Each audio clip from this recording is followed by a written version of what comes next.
All right. What's going on, guys? It is Saturday afternoon. It is the weekend. Oh, man. Well, actually, more is like it's Saturday evening. No, it's late Saturday afternoon, actually. But it is the weekend, and I have no homework to do. Yesterday was my quiz. My first quiz is in calculus, and I think I did all right. I'd like to, or at least I like to think at least I hope I did all right. But yeah, I think I did all right. Got all my, got all my homework for instrumentation and instrumentation done. I don't even have to worry about the safety class until next week. But yeah, I'm gonna just take a weekend. You may not see me next weekend because I may just take a weekend and just do as much of the safety class as I can, and then the next weekend to do as the rest of the safety class and get it over with. So, yeah, all in all, it's proven to be an interesting semester. So, in more ways than one, because half of us don't have the books that we need. I'm waiting on my introduction to instrumentation book that only a handful of students have. Thank God I was able to get my calculus book. Thank you, Dad. If we had got it at the bookstore, it would have been over $300. He got it less than half the price of that. I was able to get my equipment and all, but I got a tackle box for my electronic parts. But the bad thing is, I'm gonna have to go back to my Stanley carrier because, well, I had everything organized, and there were some things that I could put in my Stanley carrier that I can't put in the tackle box. So, but I can still use the tackle box for other things. So, yeah, it's the tackle box wasn't that much. It was like $15. Plus, if I ever decide to pick a day, pick a holiday, and maybe actually I'm able to go fishing with my Uncle Jeff, I can use that tackle box to put my bait and all in.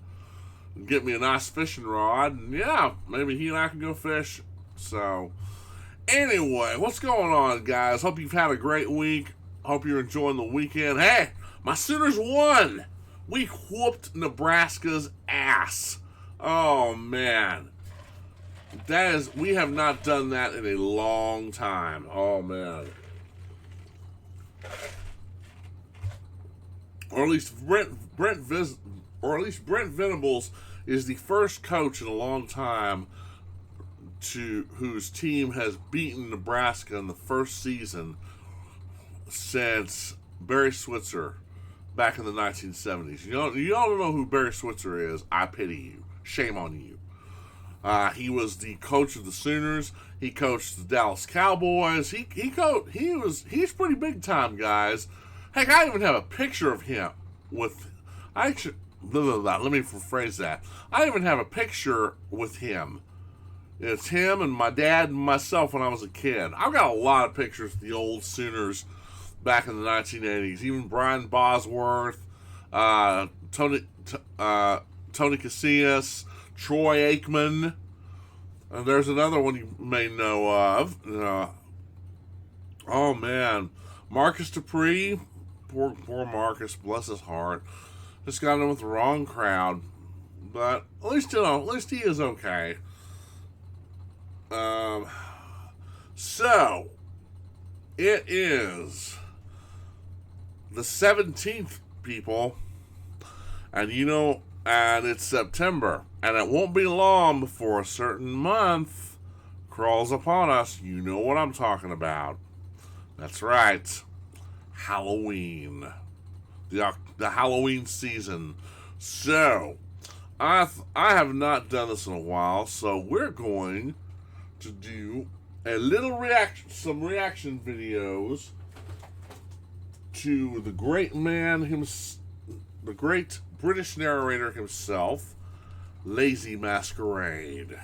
He's got some new stuff in, so I figured since it's going to be my first time watching this, it'll be all our first time watching this. So, let me get my headphones on. Yep. Do that. Do that. I love these Philips TV headphones. They're awesome, man. I got me another pair for my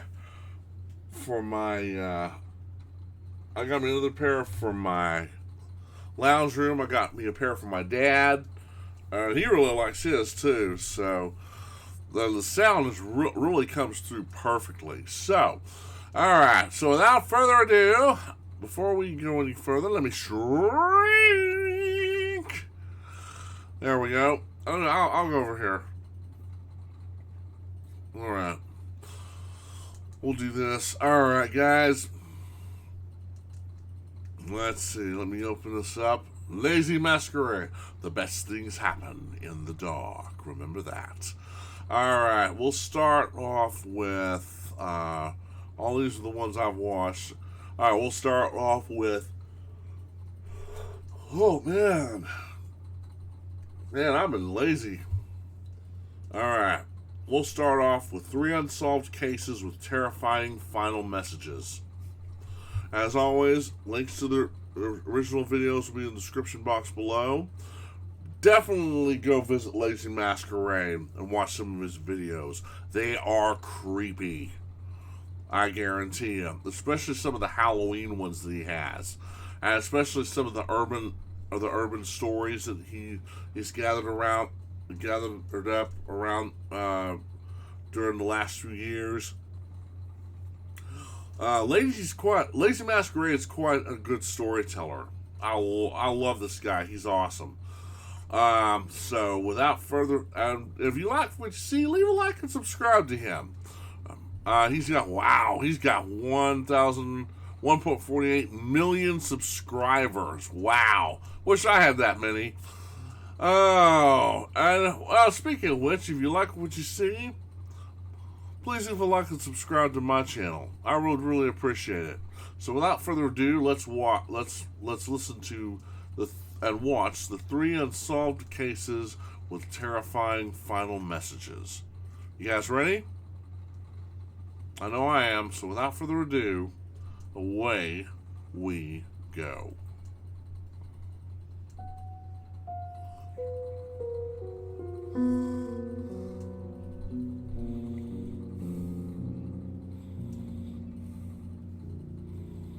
Lazy Masquerade.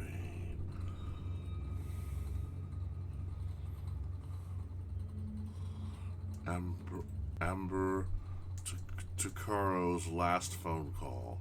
Case 1. Today's first cold case takes place in the appropriately called Alberta, Canada. The year was 2010. 20-year-old Amber Tucaro was a single mother and a member of the Missaku Cree First Nation. She lived in Fort McMurray with her 14-month-old son, Jacob, whom she struggled to support financially. The two of them were bounced between staying with Amber's mother and various women's shelters in the city. In fact, it was at the Unity House shelter that Amber met another woman named Evangeline. Despite only knowing each other for 2 weeks, Amber and Evangeline agreed to go on a trip together, and on August 17th, the two of them and Jacob caught a 1-hour flight to the province's capital, Edmonton. After their plane landed, the trio checked in to the Nisku Place Motel, a cheap rest stop across the road from the airport, but a fair distance from the city itself, about 27 kilometers south.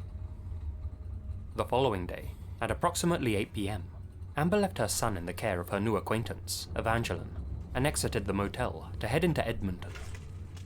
It's unclear whether she was going to buy food or diapers, or whether she was just excited to explore the city. Without a rental car, and with limited funds, Amber decided to hitch a ride with a stranger into town, something she often did. She was last seen getting into the passenger's side seat of a stranger's vehicle. Throughout the course of that day and the day before, Amber had been in near constant contact with her mother, Tootsie. However, shortly after hitching that ride, she suddenly stopped replying to her mother's calls and messages. This of course worried Tootsie, who got in contact with Evangeline back at the motel. Evangeline assured her that everything was alright, and, for some unknown reason, lied to Tootsie and said that Amber was actually still at the motel, sleeping soundly alongside her son, Jacob. The following morning, Evangeline got back in contact with Tootsie and told her that Amber had left the motel in the middle of the night and still hadn't returned. This, of course, was only a half-truth, since Amber had actually left at 8 p.m. Tootsie contacted the Royal Canadian Mounted Police immediately and reported her daughter as missing. The RCMP told Tootsie that Amber was probably just out partying and said to call back in 24 hours if she still hadn't returned. Well, those 24 hours came and went, so Tootsie called back as instructed, and, at last, an investigation was launched. Now this is where things get strange.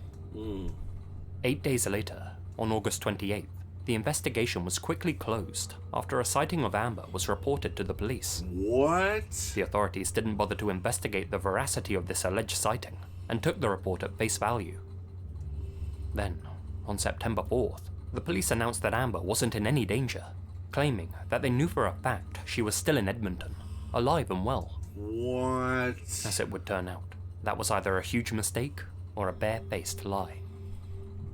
It wouldn't be until September 23rd, more than a month after Amber had disappeared, that the authorities reopened her case and relaunched their investigation. The RCMP now admitted that Amber was still in danger.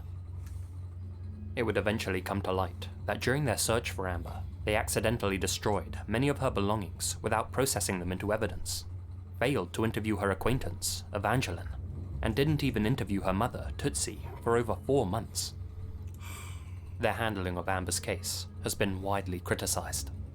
It wouldn't be until August 28th, 2012, 2 years after Amber vanished, that a chilling piece of evidence was released to the public. Oh my god. 2 years. My god. Oh my gosh.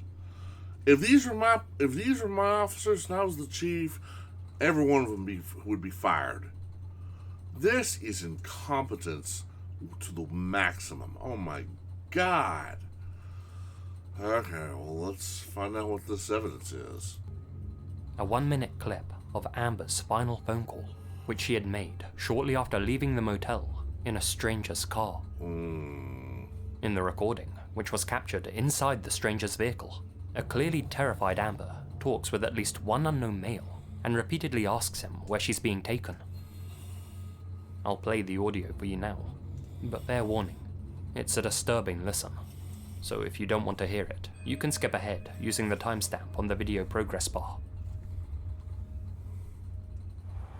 Where are we by? We're just heading south of Beaumont, or north of Beaumont. We're heading north to Beaumont. Yo, where are we going? Just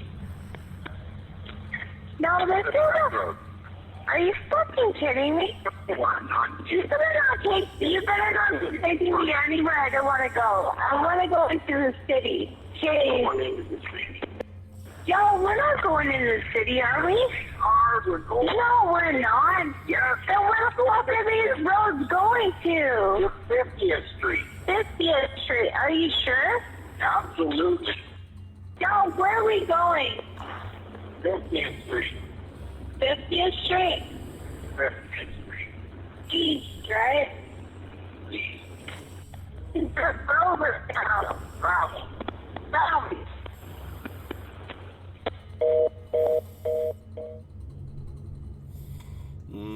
That doesn't sound good. Amber had actually made this call to her brother, who was serving time at the Edmonton Remand Centre. She knew that in Canada at the time, all calls to incarcerated prisoners were recorded. As such, the system saved the entire 17-minute conversation. The RCMP have only ever released 61 seconds of that call. At the same time they released it, they also announced that Amber had most likely been the victim of a homicide, and that she had likely died shortly after getting into the stranger's vehicle. Why they had previously announced that she was alive and well in Edmonton remains a mystery. Coincidentally, and some might say suspiciously, just 4 days after this audio was released to the public, Amber's remains just so happened to be discovered on a rural property near Leduc. Horseback riders happened upon her bones. This property was about a 17-minute drive away from where Amber had hitched her ride. 17 minutes. The same length of time as her final phone call. She was most likely slain just after the call ended, either inside the pub's vehicle or just outside it. Since the end of that call still hasn't been released, it's entirely possible that Amber actually recorded the audio of her own murder. To this day, the identity of the man who took her life remains unknown, though some claim they can actually hear two separate male voices in the audio recording. So obviously, there are a huge number of unanswered questions related to this case. For example, we don't even know why Amber and Evangeline flew out to Edmonton in the first place. There are those who believe that the pair were actually involved in prostitution and traveled out to the big city to meet clients. Oh, man. They were both struggling financially after all. Yeah, but Perhaps Amber just got picked up by a psycho. I'm not sure I buy that explanation. I don't buy it either. Why would Amber bring Jacob with her if she was flying out to Edmonton to sell her body? Exactly. She could have easily left him with Tootsie back in Fort McMurray. Some have suggested that Evangeline was in some way responsible for Amber's demise, given that she lied to Tootsie about her whereabouts the night she disappeared. That's certainly suspicious. However, it's possible she only lied in order to not send Tootsie into a panic. Perhaps she thought Amber might return from Edmonton in the early hours. Seeing how Evangeline was, bizarrely, never interviewed by the RCMP, it's hard to draw any definitive conclusions. Regardless, she was never considered a person of interest in this case. In my opinion, the most likely theory is that Amber was picked up by a still unidentified serial killer that specifically targeted Indigenous women. That may sound like a stretch to some people, but the grim reality is that Indigenous women in Canada are statistically much more likely to be the victims of violent crime. They make up just 3% of the country's population, but 10% of its murder victims, and more than half of their murders go unsolved. Due to the high rate of poverty that Native women face in Canada, many of them turn to hitchhiking as a means of travel. For any wandering serial killers, that makes them easy prey. Just 49 miles north of where Amber was last seen, you'll find the infamous Highway of Tears, a stretch of road on which countless Indigenous women have been picked up, kidnapped, and slain. He's talked about this highway before. On the top roads you should never visit. I reacted to that video too. You can watch it. You can find it in my videos on my channel, and you can also watch it on his channel too. He still has it up. To support this theory even further, between 2002 and 2015, the bodies of 3 other Indigenous women were found in the exact same small area where Amber was discovered. They were Edna Bernard, Katie Ballantyne, and Dolores Sproud. Just like Amber, all 3 of them have been hitchhikers and were last seen getting into a stranger's vehicle. If a random serial killer is the one to blame for Amber's death, his identity is yet to be uncovered, and there's every chance that he's still out there, casing Alberta's cold and lonesome roads, searching for more victims. In 2019, the RCMP officially apologized for their terrible handling of Amber's case. Many have speculated that their shoddy police work was due to Amber's ethnicity. Just before we go on to the next case, today's video is sponsored by Stamps.com. If you run a small business, then you know how important time management is. When every second counts, it doesn't make sense to keep wasting time. Oh, man. Well, I'll tell you what. I mean, no offense to Lazy, but you want to watch this, you can watch this on his channel. Let's see.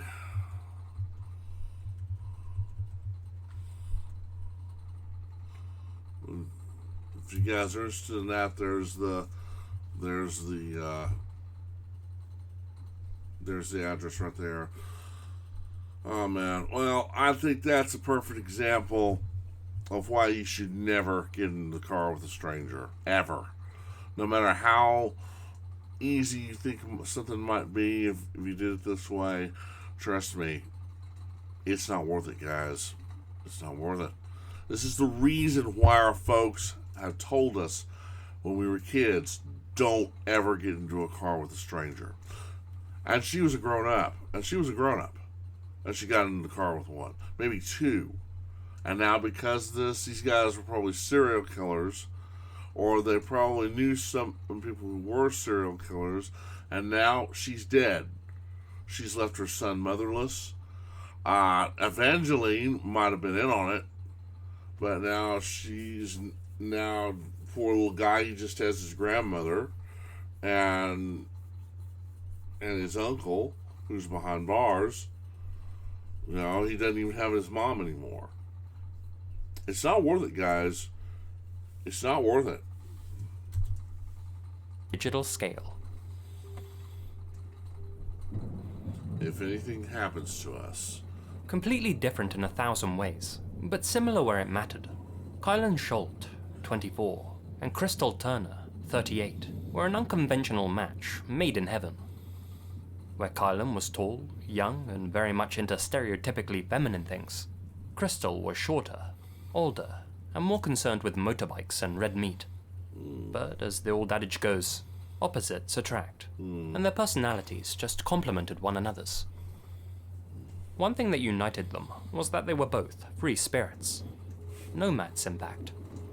They actually lived out of their van and drove from campsite to campsite, never settling in one spot for too long.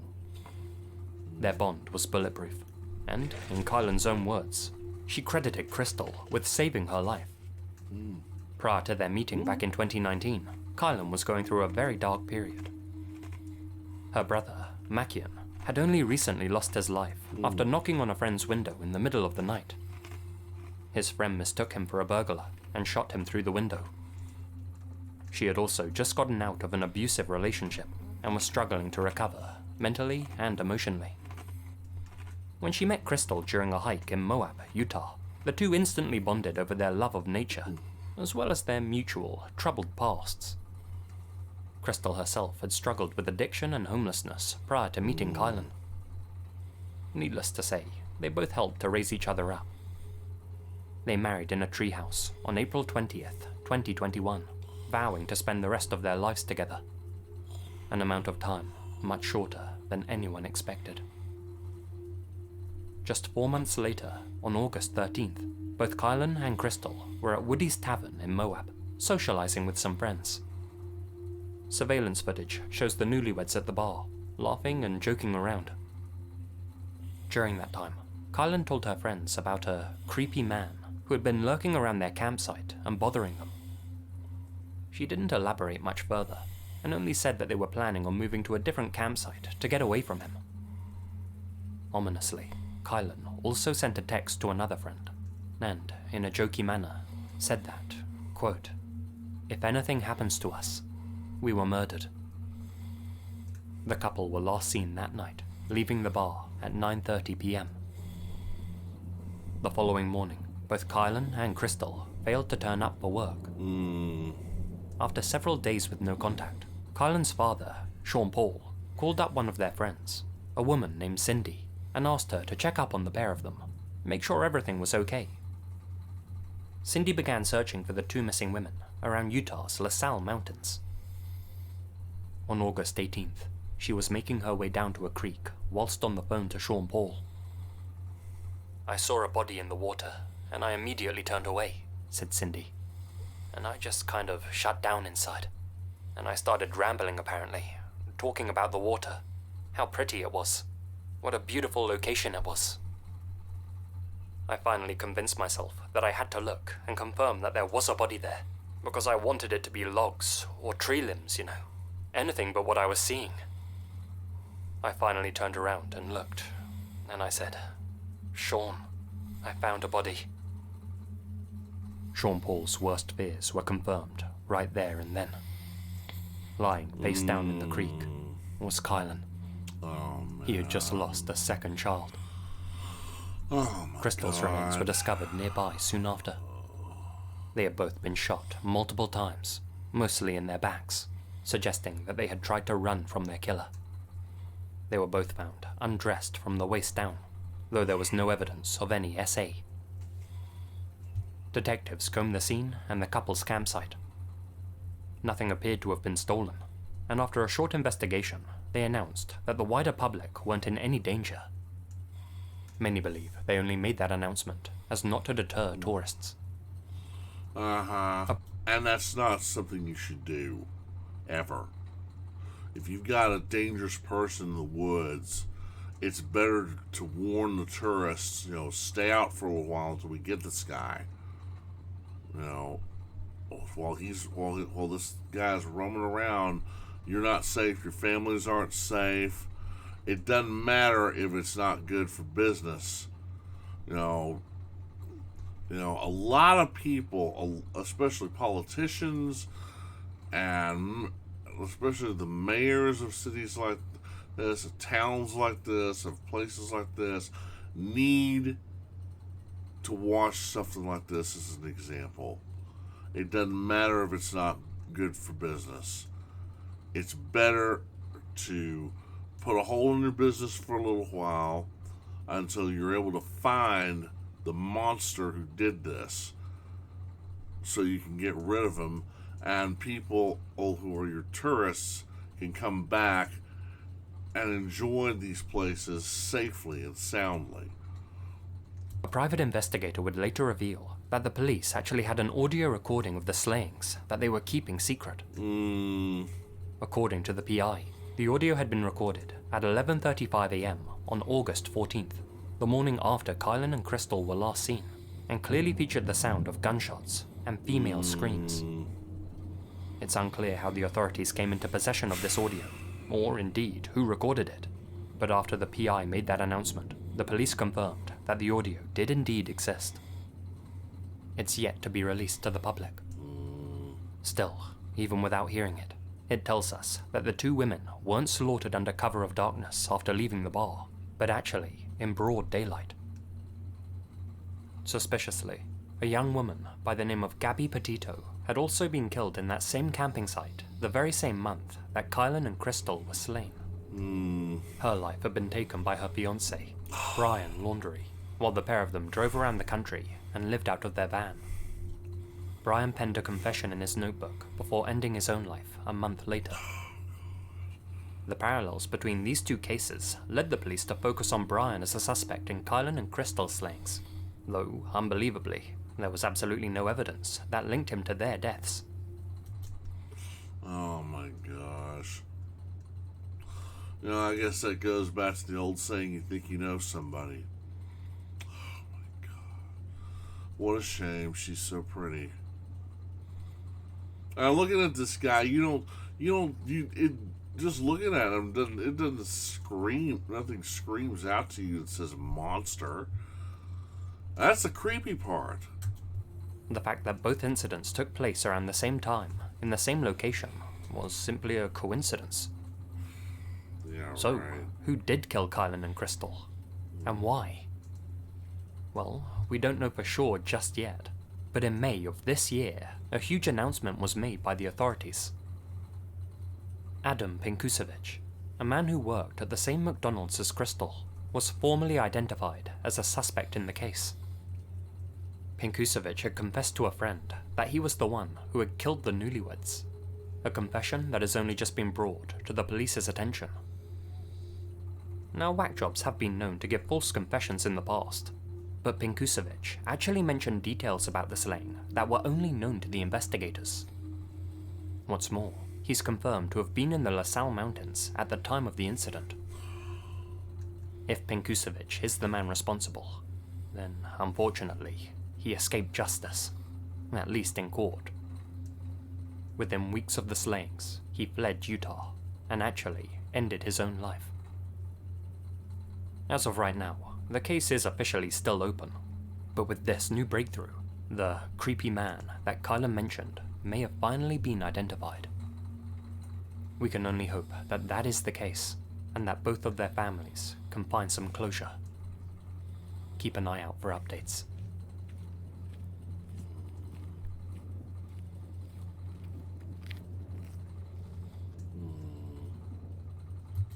You know, I don't know, and I'll bring this up right now. I don't condone with their lifestyle, but even so, that gives nobody any reason to do to them what was done to them. They're human beings, for crying out loud. They're living, sentient beings, just like we all are. Yeah, maybe I don't care for their lifestyle, but that doesn't matter. It doesn't matter. These two ladies, they had gone through so much, and now they have their lives ended by this maniac, or whoever he is.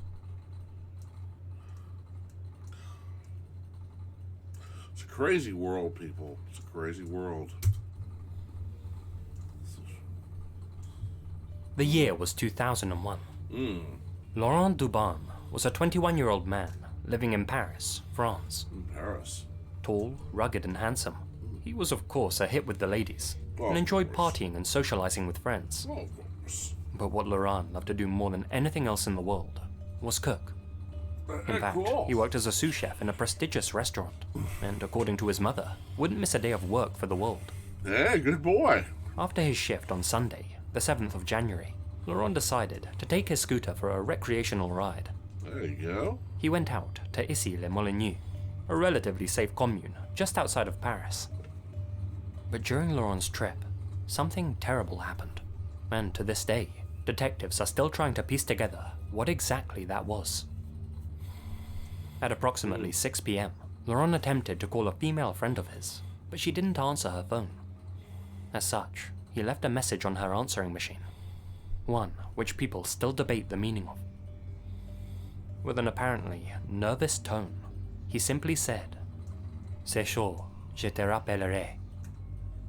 So, "je te rappellerai" means, "I'll call you back." But where the debate comes in is with "c'est chaud," and what exactly Laurent meant by that. Literally speaking, "c'est chaud" means, "it's hot." But given the context, he more likely meant, things are sketchy, things are bad, or there's trouble going down. I've seen other people say it could also mean something like, things are complicated right now, or it's more difficult than I expected. Any French speakers, feel free to chime in. Yeah. Whatever he meant by "c'est chaud," this message was the last time anyone ever heard from Laurent Dubin.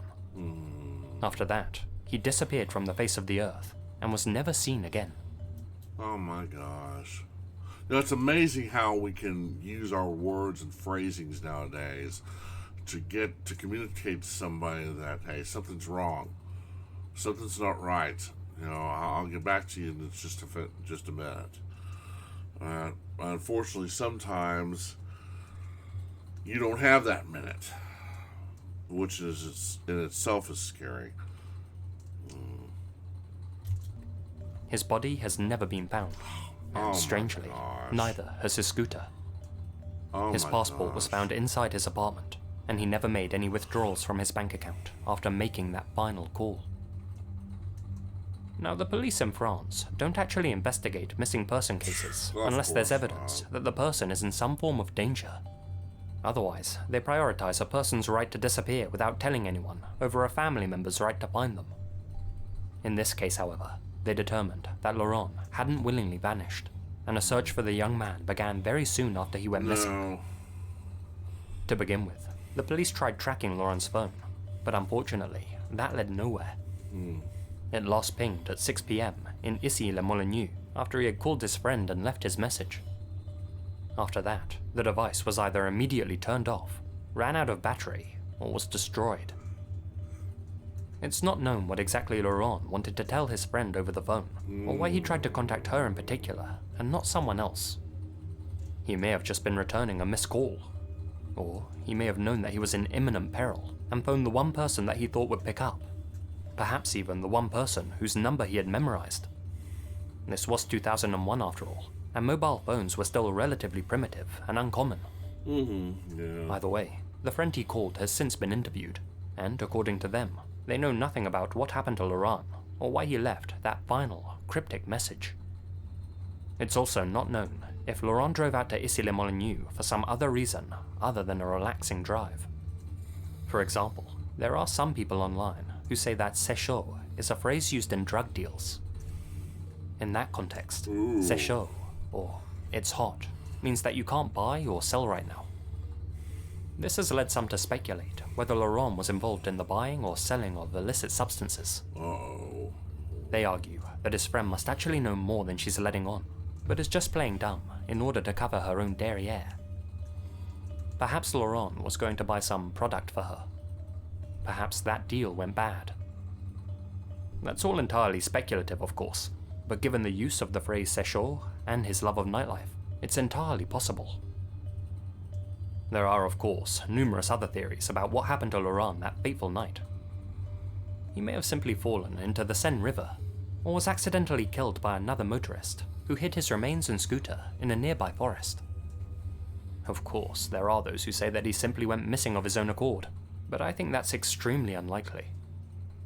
The sad reality is, Laurent probably had a violent encounter with someone, either a mugger or an aggressive stranger, or yes, even a dealer, and they ended up taking his life and disposing of the evidence. As it stands, the authorities have questioned everyone with a connection to Laurent. They've searched the Seine River and countless vacant buildings in the area. They've put up posters throughout Paris, appealing for information. Still, no trace of Laurent or his scooter have ever been found. With no leads and no new evidence being uncovered for the past 20 years, we'll likely never know what exactly happened to Laurent, or what exactly he meant when he said, c'est chaud.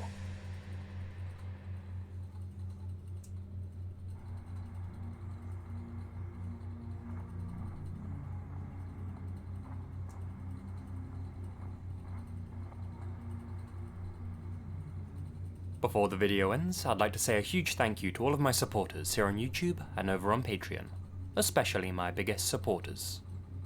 Nethus1988, Lydia Glassley, Jesse Jug, Alex Greensall, Anya Yekaterina Fausto, Asia Mina, Azriel Warakai, Chief Kochuake, Colin Monsma, Connor Lotham, Crawford K. MacDonald, Expand On, George Lopez, Gina Valera, Grace Archie, Infamous Sempapi, Kawaii Evil, Larry Mattingly, Leonardo Martinez, Myra Lancaster, Monica Mendoza, Natalie Escobedo, Peter Logdrage, Philip Wester, Taylor and Monica Gruing, The Only Dorita, Wagner Thompson, Zane, Liam Moore, Mrs. Yvonne Rankin, and the deck of cards. Thank you guys so much for your continued support.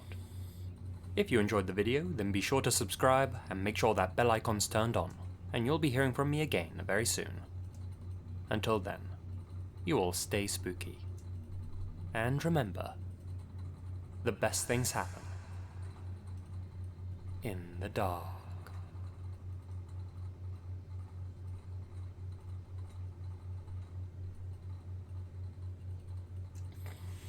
Oh man.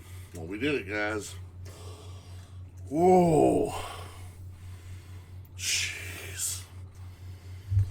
We watch something like that and it's like, oh my gosh. Man. Alright, we made it through that one. Sorry if I nodded off a little bit. My deepest apologies. Alright. Now let's watch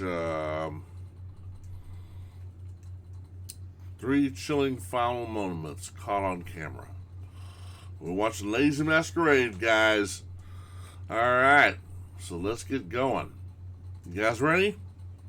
I know I am, so without further ado, away we Digital anonymity. go. Alright, let's try that again. Without further ado, away we go.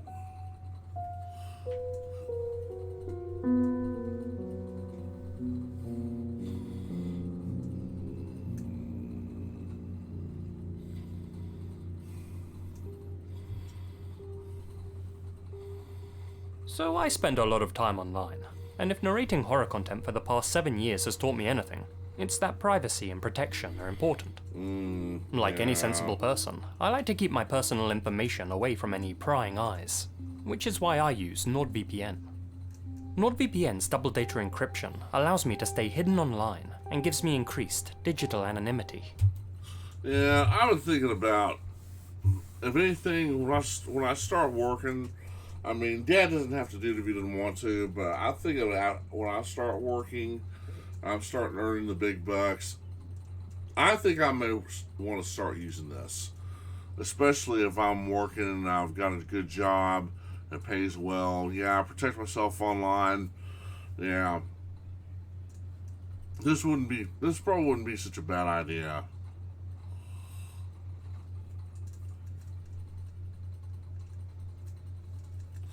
Plus, you get access to servers that you can't get access to in America. There you go. Alright, yeah, I'm gonna have to try this. If I do, I'll let you guys know what it's like. Case 1, The Outlaw Bard.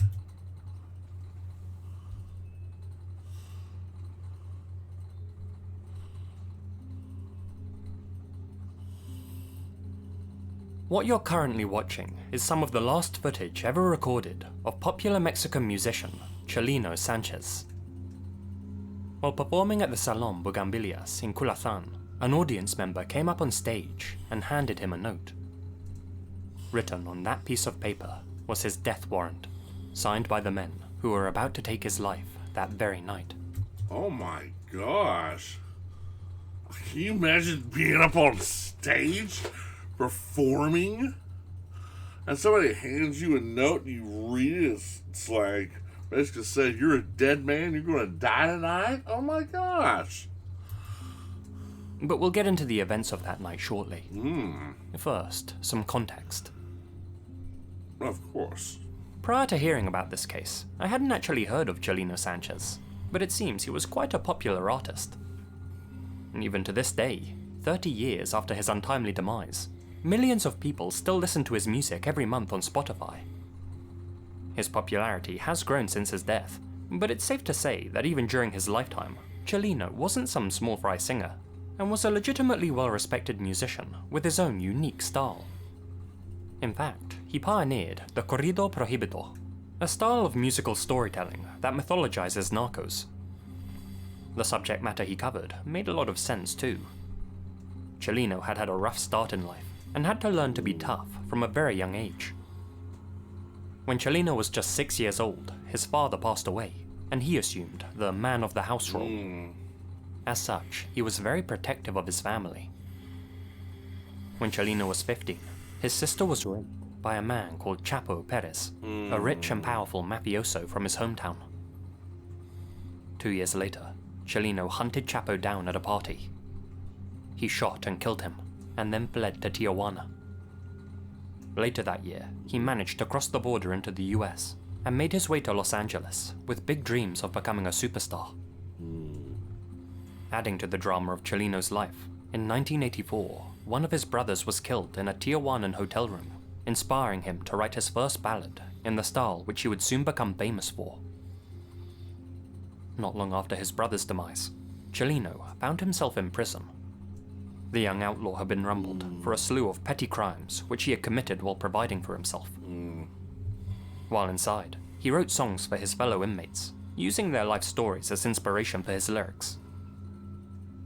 As it would turn out, some of the prisoners he wrote songs for had connections in the music industry. Upon his release, Chelino recorded a 15-song album at the San Angel recording studios in LA. His songs were a hit amongst young Hispanic men in the area, and within no time, Chelino was inundated with booking requests for clubs and bars throughout Los Angeles. It was during one of his performances in 1992 that something terrible happened. While on stage at the fully packed Plaza Los Acros restaurant in Coachella, an intoxicated man named Eduardo Gallegos walked up to Chelino and aimed a pistol at his head, angered by the fact that Chelino wouldn't play one of his song requests. Chelino pulled out a firearm of his own and the two men began shooting at one another. Two of Eduardo's bullets hit Cellino in the chest, and one struck his accordionist in the thigh. Cellino's counterfire missed Eduardo, and he ended up accidentally killing a 20-year-old audience member named Claudio Rene Carranza. 7 other patrons were also injured during the showdown. The conflict came to an end when Eduardo was shot in the mouth by his own weapon after being wrestled to the ground by an onlooker. Cellino was rushed to the hospital, and despite arriving in a critical condition with a punctured lung, he ended up making a full recovery and was discharged 11 days later. No charges were brought against him, as it was deemed he had acted in self-defense. Well, yeah. Eduardo also survived being shot in the mouth. He was sentenced to 15 years behind bars. After the Coachella incident, Cellino saw a massive increase in album sales, and one of his songs in particular, Nieves de Enero, received a huge amount of airplay on local radio stations. Cellino Sanchez was now officially the outlaw bard of LA, but unfortunately for him, his success was to be short-lived. On the 15th of May, 1992, just 4 months after the incident at Coachella, Cellino was performing an exclusive show at the aforementioned Salon Bugambilias. While taking song requests, an audience member walked up to Cellino and handed him a folded-up note. Scrawled on the crumpled piece of paper wasn't a request, but rather a death threat. You can actually see the realization on Cellino's face as it dawns on him that this was going to be his last ever performance. He takes that fact in, seemingly accepts his fate, and goes on with the show. Later that night, Cellino would leave the venue with his brothers, a cousin, and several young women. Just after midnight, their vehicle was pulled over by multiple Chevrolet Suburbans. Several armed men with state police IDs told Cellino to get out of the car, said that their chief wanted to see him. With a smile, Cellino exited his vehicle, got into the back of one of the Chevrolets, and disappeared with the men into the night. The following morning, his body was discovered just off Highway 15 near Los Laureles, Culiacán. There were 2 holes in the back of his head. He had been blindfolded, and rope burns marked his wrists. He was just 31 years old. Cellino left behind a wife and 2 children, one of whom, Adan Sanchez, became a somewhat popular musician in his own right, though he lost his life in a car crash back in 2004. It's unknown if Cellino's slaying was related to the incident in Coachella, to the killing of Chapo Perez during his youth, or to some other grievance from his past. But the look on his face during his final performance suggests that he knew exactly who was coming for him, why they wanted him dead, and that he knew that there was no getting out of this one.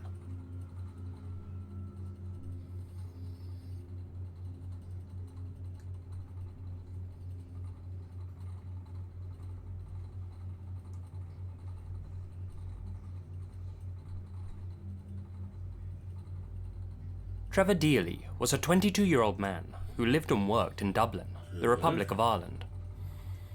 Friendly and hard-working, Trevor was well liked by everyone who knew him, and Okay, so we go from Mexico to Ireland. as far as anyone knows, didn't have any enemies to speak of, which makes what happened to him all the more tragic and confusing. On the evening of December 7th, 2000, Trevor attended a work Christmas party at the Hilton Hotel on Chalmont Place. Trevor and a few of his colleagues decided to keep the party going and made their way to Buck Whaley's nightclub on Lower Leeson Street. There, they all enjoyed themselves well into the early hours of Saturday, December 8th. At approximately 3:25 AM, Trevor left the venue and decided to go home. There happened to be a taxi strike going on at the time, meaning there weren't any drivers available to drop Trevor off at his apartment on Serpentine Avenue. That meant he was going to have to head home on foot. Oh, man. Before doing so, he went to pick up an umbrella from his workplace, the Bank of Ireland Asset Management Building. It was just a few minutes stroll away, across from Leeson Street Bridge, and since the heavens were about to open, he thought it wise to go and grab one. 30 minutes before Trevor arrived, however, while he was still at Buck Whaley's, this eerie individual, referred to as the Man in Black, was caught on CCTV standing outside his office building. For 30 long minutes, he stood there, as if waiting for somebody in particular. At 3:34 a.m., that same camera shows Trevor making his way to the entrance gate of the building. Oh, excuse me. The Man in Black follows him.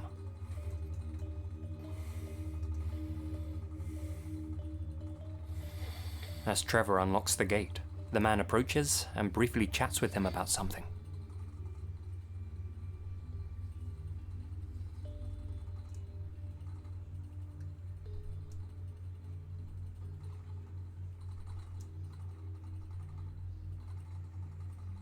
Trevor continues to fiddle with the lock, but doesn't appear distressed by the man's presence. He enters the complex, leaving the Man in Black on the other side of the gate. Inside, Trevor picked up his umbrella and had a cup of tea with one of his co-workers who was on a night shift. 26 minutes later, Trevor leaves the building, and the Man in Black is nowhere to be seen.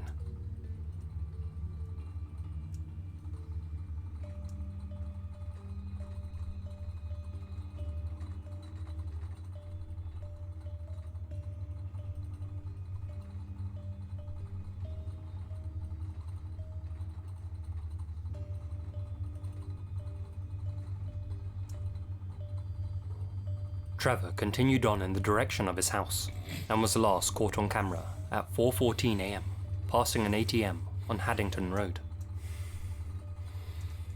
Oh my gosh. He walks out of the camera's field of view.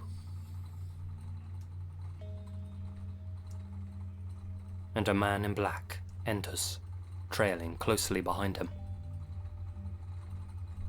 The authorities believe that this was the same Man in Black seen waiting outside Trevor's workplace. Those are the last known movements of Trevor Dealey. When he failed to turn up for work that morning, nobody was particularly concerned. It had been a very late night. His flatmates were also away that weekend, meaning that nobody was aware he hadn't made it back to his apartment.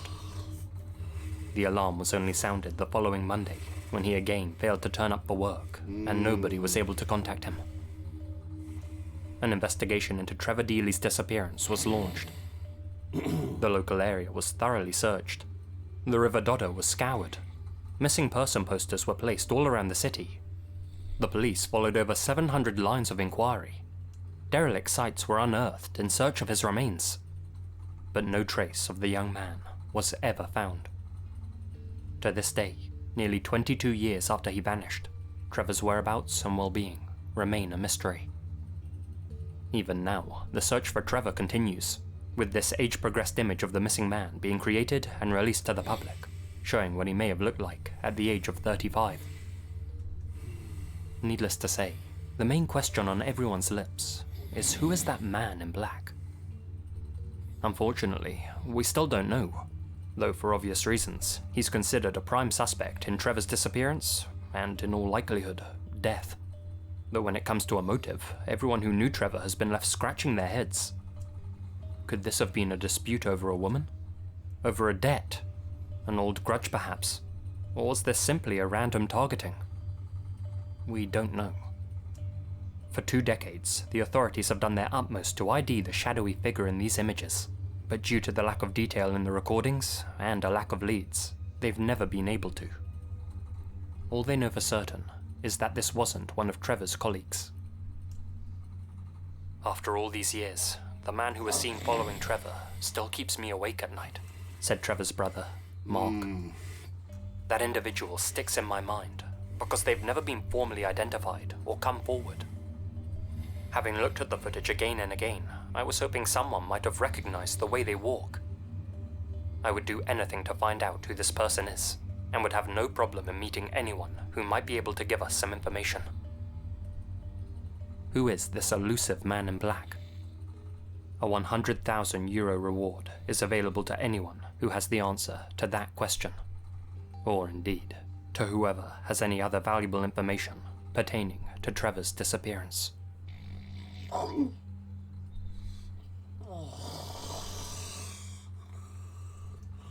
man, Aqua Chow. Good lord, can you imagine being something like that? Having to put up with something that insane.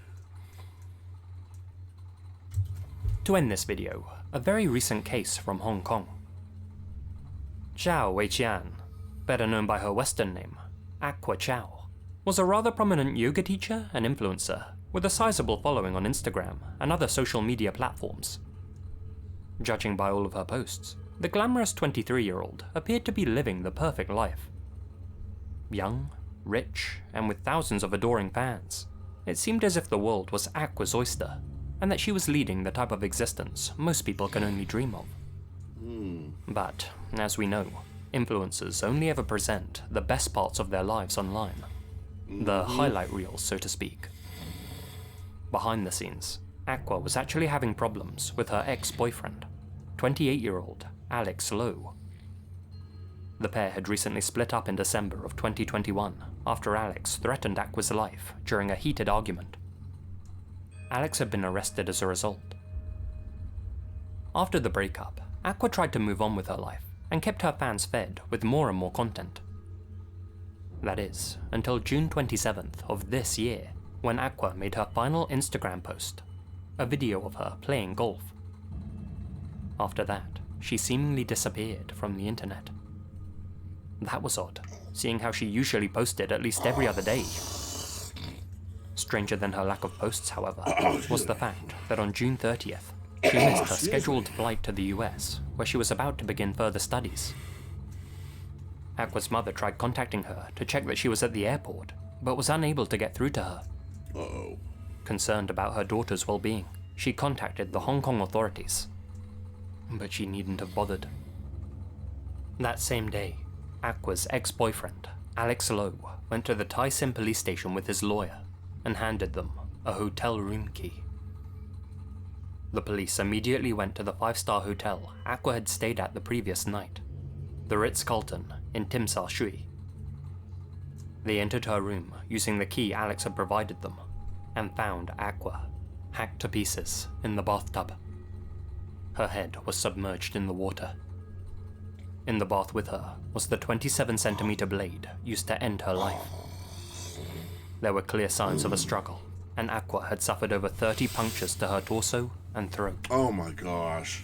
Alex was immediately taken into custody, though despite handing the authorities the hotel key, he still maintained his innocence, meaning that the police still had some detective work to do. They soon learned that the knife had been purchased shortly before the incident, meaning that the murder had been premeditated. They also found that Aqua's mobile phone was missing from the scene. It's theorized that the device held some incriminating messages sent by Alex to Aqua, and as such, he disposed of it. Finally, they checked the surveillance cameras in Aqua's apartment building. On one of them, they found the last footage of Aqua ever recorded, which showed her leaving her complex with Alex at about 4 PM the day before her slaying. Aqua must have decided to reconnect with him, or at least meet up with him one last time before her flight to the US. From there, the pair likely went to the Ritz-Carlton together. Before Aqua could check out the following morning, Alex took her life and left her submerged in the bathtub. I'd like to point out that Alex still hasn't formally confessed to slaying Aqua and maintains his innocence to this day. Given the circumstances, however, I think it's safe to say that the right man's in custody. As it stands, his motivation for slaughtering Aqua remains unknown, though in all likelihood, this was probably a case of, if I can't have you, no one can. Probably. Still, that's just speculation, True. and I'm sure more details will come out during his trial. Keep those peepers peeled for updates. Oh, man. Good lord. Makes you wonder what kind of beast is man.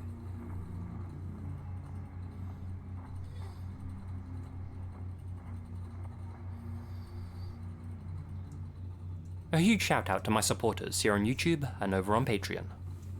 Nethus 1988, Lydia Cuomo, Jesse Jug, Alex Greensall, Anya Yekaterina Faustov, Asia Mina, Azriel Warakai, Chief Kochuake, Colin Monsma, Connor Lothan, Crawford K. MacDonald, Expand Dong, George Lopez, Gina Valera, Grace Archie, Infamous Sempapi, Kawaii Evil, Larry Mattingly, Leonardo Martinez, Myra Lancaster, Monica Mendoza, Natalie Escobedo, Peter Oldrage, Philip Wester, Taylor and Monica Gruenk, The Only Dorita, Wagner Thompson, Zane, Mrs. Yvonne Rankin, and the deck of cards. Thank you guys so much for your continued support.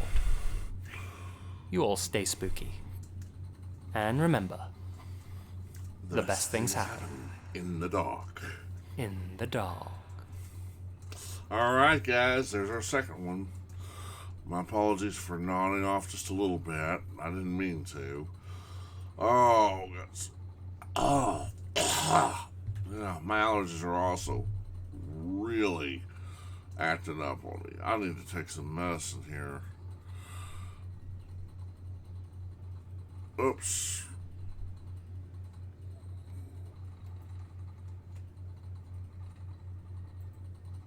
Right. Hang on, guys. Let me go get some more to drink, and then let me take some medicine, and then we'll get back to the video. Okay, guys? Or I'll be right back. Okay, sorry about that, guys. Oh, man. Whew, I need to get up and walk around a little bit. Oh, I was getting too comfortable. Alright. Let's get back to it. Let's go to 3 Unsolved Mysteries that will make your blood boil. You guys ready? I know I am. So, without further ado, away we go. Remember, we're watching Lazy Masquerade here, guys.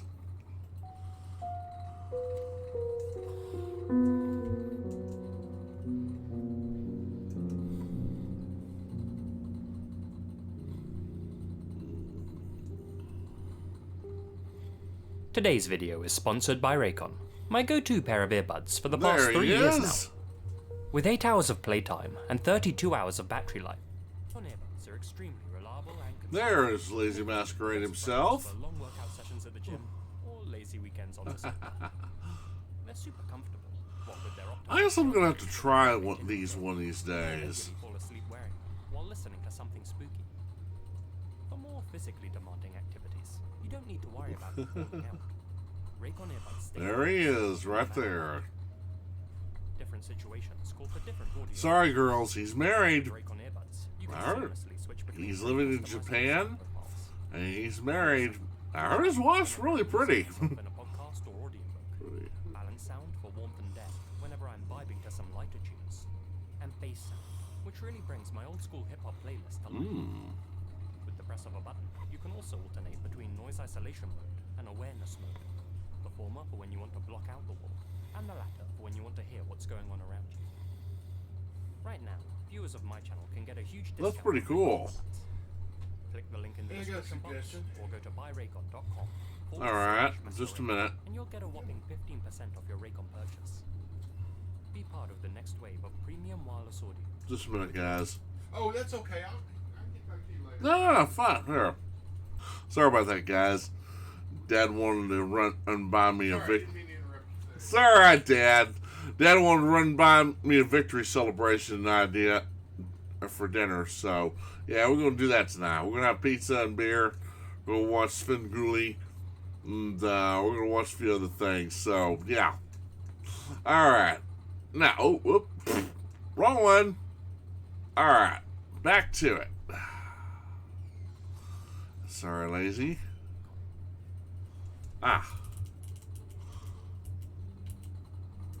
Unsolved Mysteries, Case 1.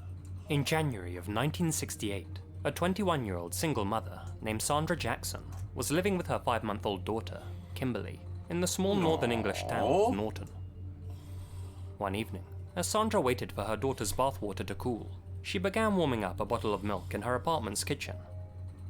All the while, little Kimberly played in her stroller in the back garden.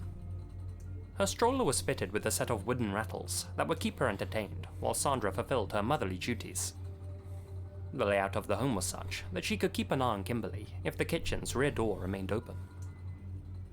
At some point, Sandra wandered into one of the home's front rooms, and, through the large bay windows, she spotted a young man pushing what appeared to be the exact same model of stroller as the one that Kimberly was in. Sandra observed the young boy with a kind of casual curiosity, noting that the stroller he was pushing lacked the kind of wooden rattles that she had attached to her own. Therefore, in her mind, it couldn't have possibly been the same stroller that her daughter was in. Yet, as she walked back into the kitchen and looked out of the open rear door, she began to panic. Little Kimberly was gone. Uh-oh. It was then that Sandra realized, with abject horror, that she hadn't observed a young man pushing a similar-looking stroller, but had actually unknowingly witnessed the kidnap of her own infant daughter. After contacting the local authorities, an intensive search of the surrounding area commenced, with one officer searching an area called Billingham Bottoms. Billingham Bottoms was a popular fishing spot, consisting of a medium-sized lake, along with several smaller ponds. It was as the officer walked among them that he spotted something which sent a chill down his spine. Floating face down and lifeless in one of the smaller ponds was baby Kimberly. Oh no. The callous murder of this infant girl caused a storm of public outrage, and the local police force sought to catch Kimberly's killer as quickly as possible. Investigators discovered that Sandra's back garden was accessible via a short alleyway that lacked any kind of fence or gate. That meant that just about anyone could have crept down there and taken Kimberly unopposed. However, detectives also noted that the garden wasn't visible from the main street. That meant that Kimberly's killer had either spontaneously walked down that alleyway, saw her in the stroller alone, and that this was a crime of opportunity, or, more chillingly, they'd been able to look into the garden from a nearby vantage point, and had been watching Kimberly for quite some time. Oh, man. I'm sorry. If you murder an innocent person like a child or a baby, I don't care what our liberal statistics say or what our liberal politicians say. We need to bring back the death penalty in all its vices. This is why we have the electric chair, people. This is why we had hangings.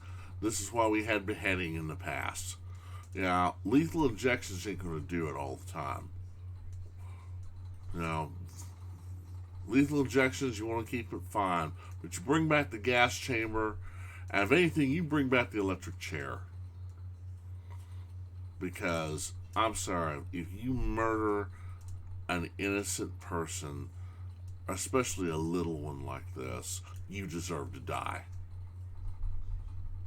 If you kill anyone, you deserve to die. Basically, if you kill anyone in cold blood like this, with malicious intent especially, you deserve to be killed. That's just... This is just horrid. Alright, let's move on, guys. When interviewed by the police, a grieving Sandra described her daughter's kidnapper as being about 5 feet tall and between the ages of 12 and 14 years old. He had an average build, a mess of dark, bushy hair, and had been wearing a green anorak at the time of the kidnapping. Sandra claimed to have had no idea who the boy was, or why he may have targeted her daughter. Based on Sandra's description of the boy, a sketch artist scribbled a rough image of him, and copies were distributed door to door in hopes that somebody might recognize him. The police also accompanied a heartbroken Sandra on a tour of 19 local schools, the goal of which was to identify one of the students as her daughter's killer. Yet even with such an extensive investigation, the police failed to find their perp.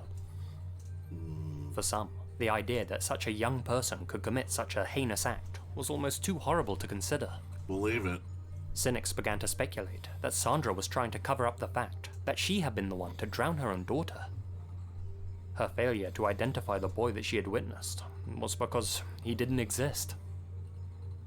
For the most part, the level of grief and guilt that Sandra displayed convinced most people of her innocence, and this belief was further cemented in the years that followed, when Sandra would push for multiple re-examinations of her daughter's case. At the time, much of the public and investigative discourse surrounded the killer's potential motive. Coming up with a reason why a young man might take an infant's life in such a way was as morose as it was difficult. But what if Kimberly's killer hadn't acted maliciously as some people had assumed? The police began to explore the idea that Kimberly's killer may have had some sort of learning difficulty, that he had been wandering around the neighborhood, spotted Kimberly, and then decided to take her on a walk down to Billingham Bottoms. While showing Kimberly the ponds where the tadpoles grew, the boy may have accidentally dropped her in the water, panicked, and then run off without realizing the severity of his actions. It was a plausible theory, but it was one that was ruled out by the fact that Kimberly's kidnapper had removed the wooden rattles from her stroller. Without those rattles, her stroller would make less noise and would be less recognizable to anyone who spotted him. The fact that the killer had taken the time to remove them meant that this was no accident. No. A huge amount of time and effort was thrown into the hunt for Kimberly's killer, but sadly, they were never identified, and the case eventually turned cold. For the past 36 years, the case has remained unsolved. In 2004, an elderly Sandra Jackson once again called for Kimberly's case to be revisited by Cleveland police. "The killer's fingerprints should have been all over the stroller," she said. "I want to know if any were kept, and if the case can be looked at again. I was young at the time, and so naive, and didn't understand investigations, but things have come on so far since then." With each passing year, the memories of Kimberly Jackson's murder fade ever more into the past. Yet, despite the fact that some refuse to forget her, one person in particular must be unable to escape the memories of their own horrific actions. Perhaps they feel remorse and have long suffered in their silent guilt. But maybe, just maybe, they look back on that memory of drowning little Kimberly, and they smile. Well, case 2.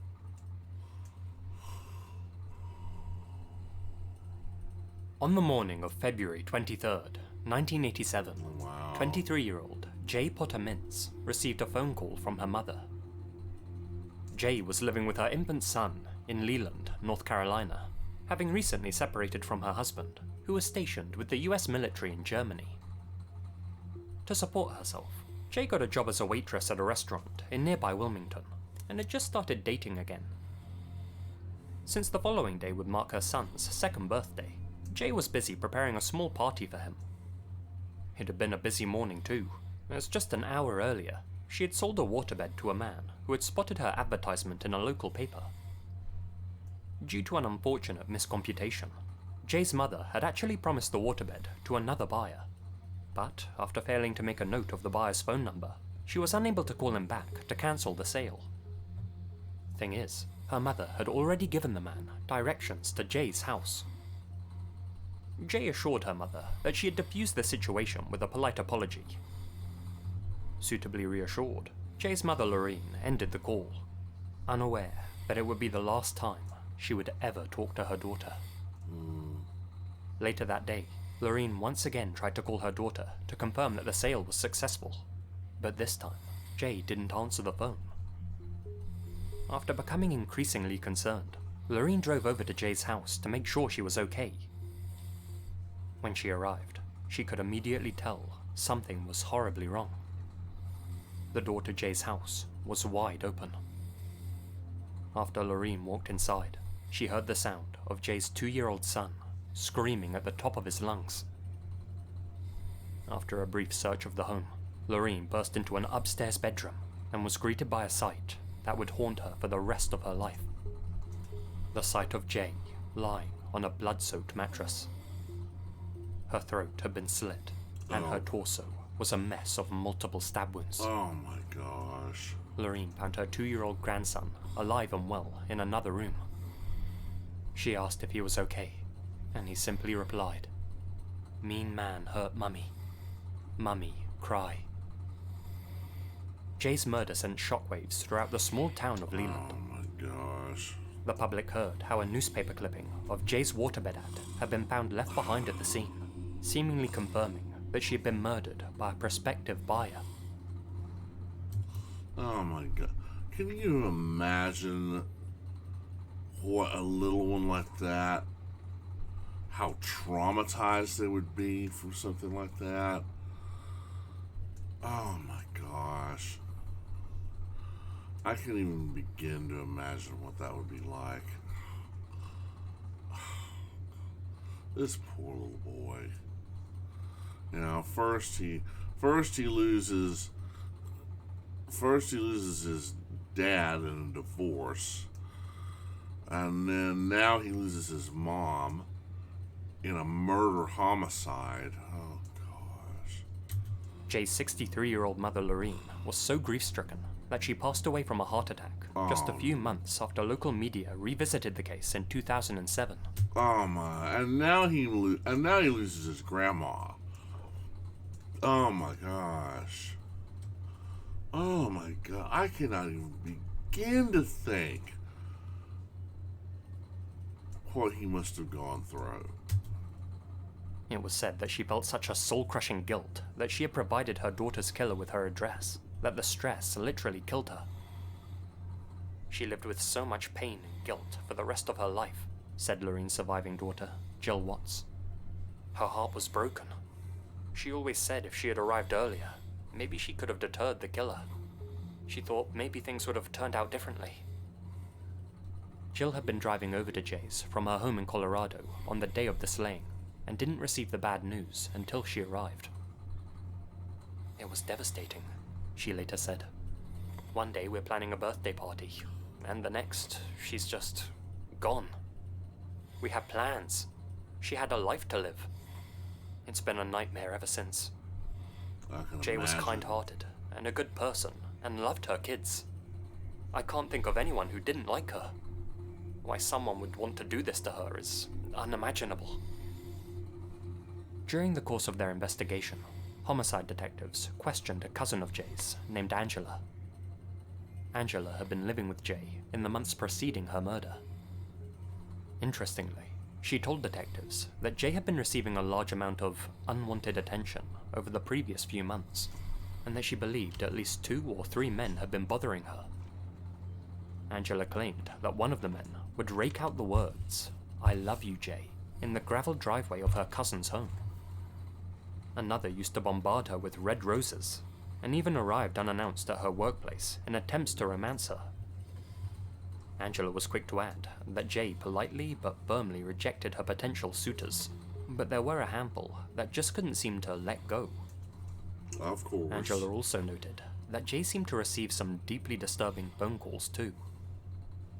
On one occasion, when Angela answered Jay's phone, she heard a gruff voice on the other end of the line, growling obscenities and threats of violence. Then, just a week before the murder, Angela heard a soft sobbing coming from Jay's room. She walked inside, only to find Jay curled up on the bed, quietly weeping. When Angela asked her what was wrong, Jay replied that she had just woken up from a dream in which a man was trying to kill her. After it happened, I couldn't shake what she said, Angela told a journalist back in 1997.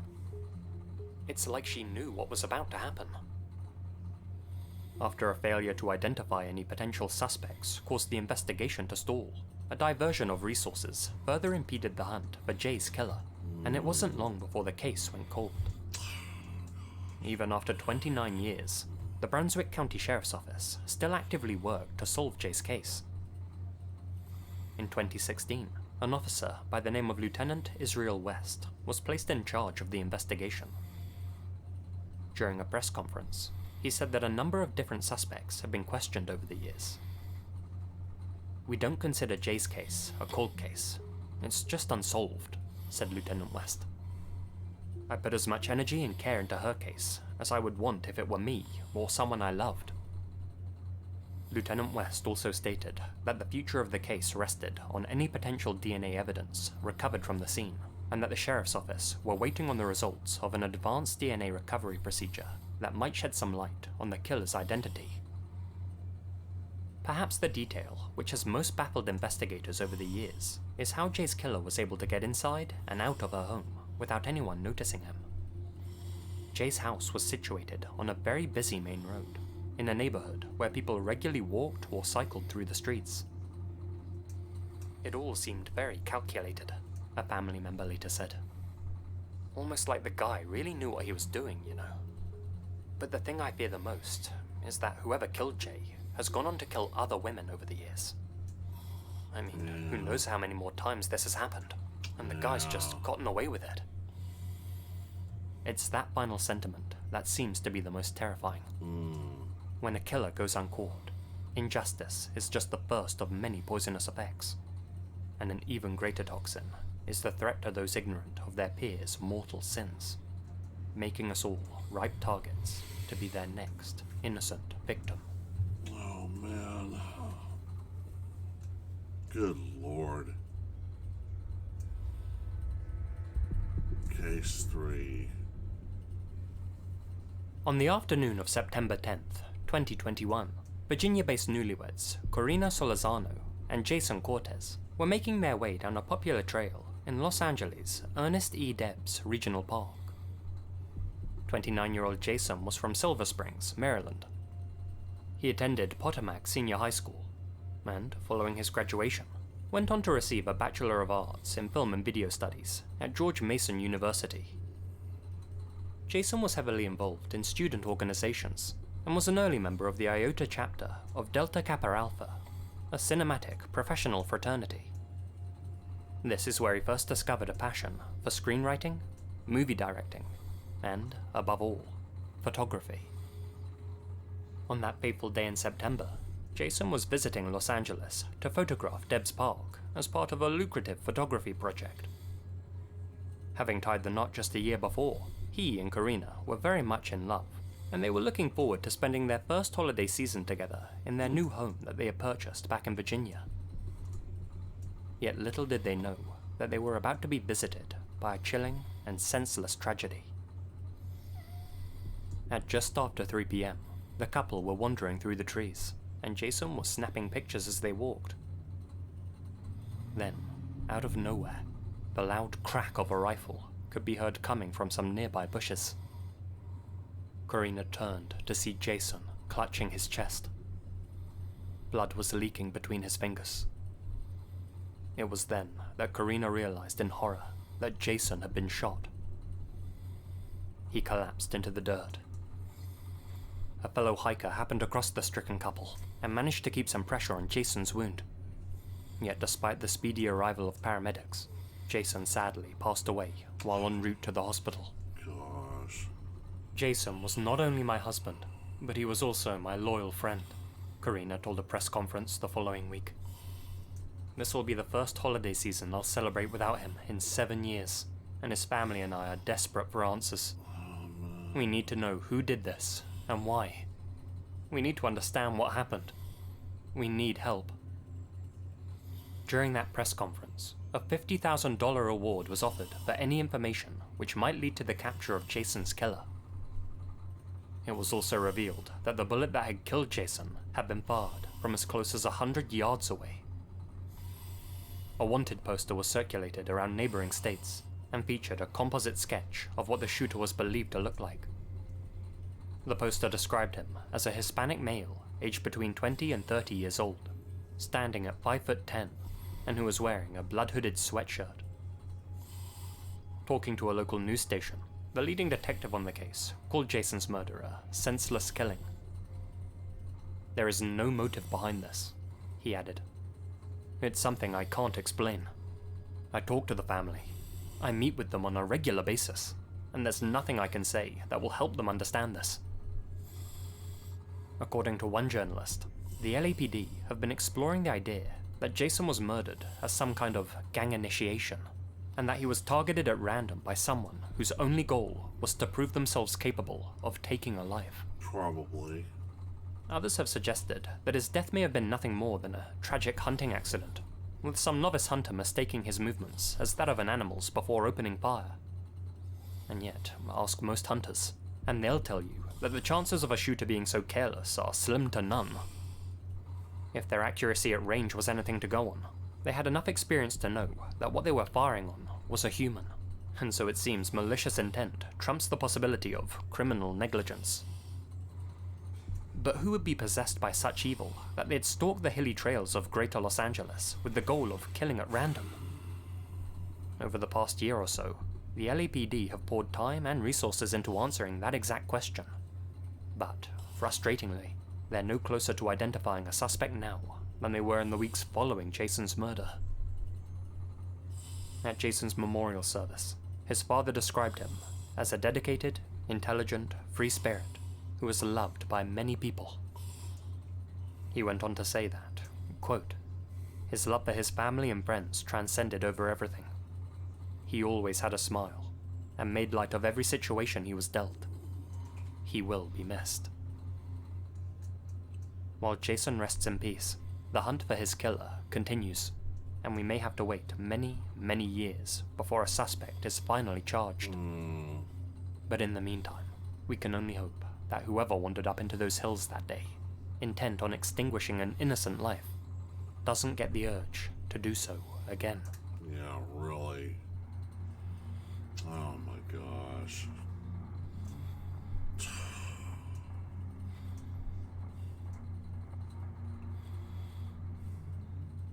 A huge shout out to my supporters here on YouTube and over on Patreon. Torpid Chair 1139, Nephus 1988, Lydia Cumo, Jesse Jug, Alex Greensall, Anya Yekaterina Faustov, Asia Mina, Azriel Warakai, Chief Kochuake, Colin Monsma, Connor Lothan, Crawford K. McDonald, Expand Dong, George Lopez, Gina Valera, Grace Archie, Infamous Sempapi, Kawaii Evil, Larry Mattingly, Leonardo Martinez, Myra Lancaster, Monica Mendoza, Natalie Escobedo, Peter Lodgerach, Philip Wester, Taylor and Monica Gruenk, The Only Dorita, Zane, Mrs. Yvonne Rankin, and the deck of cards. Thank you guys so much for your support. Finally, a huge thank you to Sam Riding for writing the script for this episode. Be sure to smash that like button or I'll smash you, and you'll be hearing from me again very soon. Until then, you all stay spooky. And remember, the best things happen in the dark. Alright, guys. Wow. Oh, man. I cannot even begin to think what people like this are going through. Oh, my gosh. Oh, man. It's just unbelievable.